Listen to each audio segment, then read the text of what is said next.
Sébastien Soulet a accepté de nous emmener là où tout a commencé. Dans les quartiers sensibles de Marseille, comme ici, à la Busserine. Là, souvent, les chaises abandonnées, c'est les chaises sur lesquelles s'assoient les choufs. Donc, ceux qui sont là exprès pour annoncer l'arrivée des policiers. La plupart du temps, quand vous voyez un petit feu comme ça, c'est souvent pour se réchauffer l'hiver. Un calme apparent ce matin-là dont il faut se méfier. Ça peut paraître calme comme ça, et puis en 10 secondes, vous avez une trentaine d'individus qui sortent d'un de ces zoos et qui vous courent après ou qui vous jettent des objets. Pendant 8 ans, dans ces quartiers, il a couru après les délinquants, arpenté chaque ruelle carburant à l'adrénaline.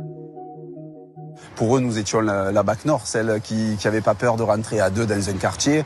Et pour nous, on faisait tout simplement notre job.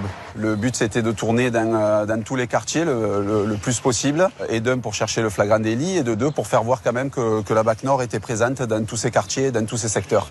Jusqu'au jour où tout s'arrête, brutalement. Descente aux enfers commence pour ce policier qui clame son innocence face aux enquêteurs.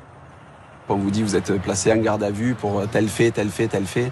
On ne sait même pas ce qu'on nous reproche parce que du coup, c'est tellement grand et on est tellement persuadé de rien avoir fait que sur le coup, on ne comprend pas. En fait, c'est une machine à laver. Vous vous retrouvez dans un tambour qui fait que tourner et puis tout s'enchaîne très vite.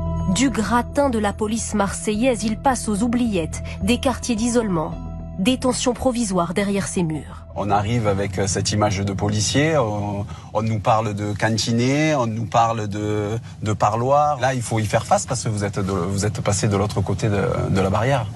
Vous avez eu peur ?